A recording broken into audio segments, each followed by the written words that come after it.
Goeienaand. Laaste gedagte uit Psalm 46.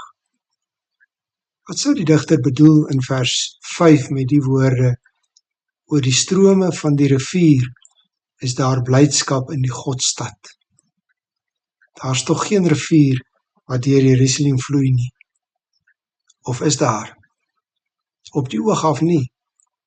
Hoewel dit gebruik was en is om stede by of weerskante van riviere te bou, is dit nie so met Jerusalem nie. Jerusalem is op 'n hoogtepunt in Israel gebou, en die omgewing is eintlik iets van 'n semi-woestyn. Nou waaroor verheug die digter hom dan? Ja, in die tuin van Eden was daar die Pison en die Gion, die Tigris en die Eufrat. Ja, eendag in die nuwe Jerusalem sal daar 'n rivier vloei met water van lewe, wat uit die troon van God en van die Lam sal voortvloei. Openbaring 22. Maar die naaste rivier aan Jerusalem was die Jordaan. Wat maak die digter dan so bly? Miskien verwys hy na die Gionfontein, wat standhoudend is en net buite die stad Jerusalem geleë is. Ongeag van droogte of reën, het hierdie fontein altyd water gegee. Dis van hom af wat Hiskia in 700 voor Christus 'n tonnel gebou het, wat in die Siloambad binne in Jerusalem uitmond. 2 Kronieke 20. Hierdie tonnel het veroorsaak dat daar altyd water in Jerusalem was.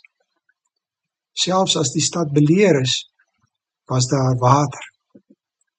Miskien is dit waaroor hy hom verheug, 'n klein stroompie, wat anders as wat dit lyk en in vergelyking met ander riviere nietig is, maar in Jerusalem lewensnoodsaaklik is en groot blydskap verskaf. Miskien, want die stroompie word nie genoem nie. Dit gaan vir die digter dus oor iets nog meer, oor iets nog verder as iets nog groter.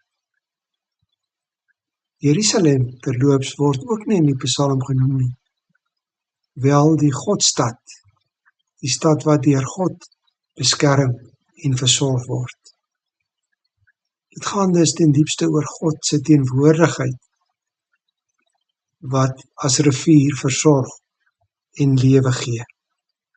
God is daar.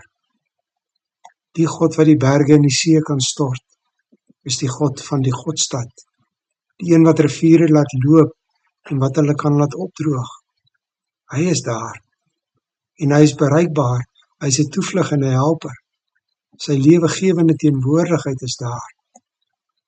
Ons vind dus hier in hierdie Psalm iets van 'n geloofsoordrywing, 'n geloofsidealisme, 'n blink oogkyk na 'n nietige stroompie, wat hom 'n rivier maak. Ons vind hier 'n voorwysing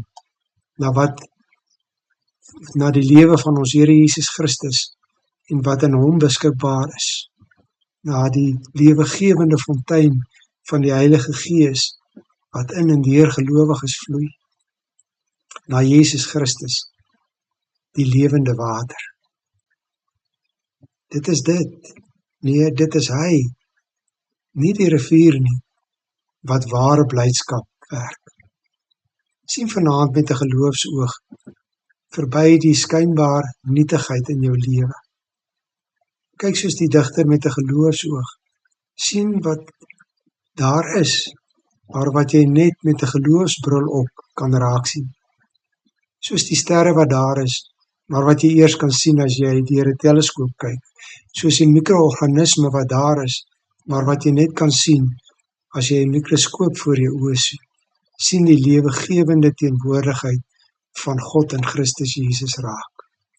Bedaar en erken dat ek God is, hoog bo die nasies, hoog bo die aarde. Kyk, die Here die Almagtige is by ons. Die God van Jakob is vir ons 'n beskutting. Goeiedag.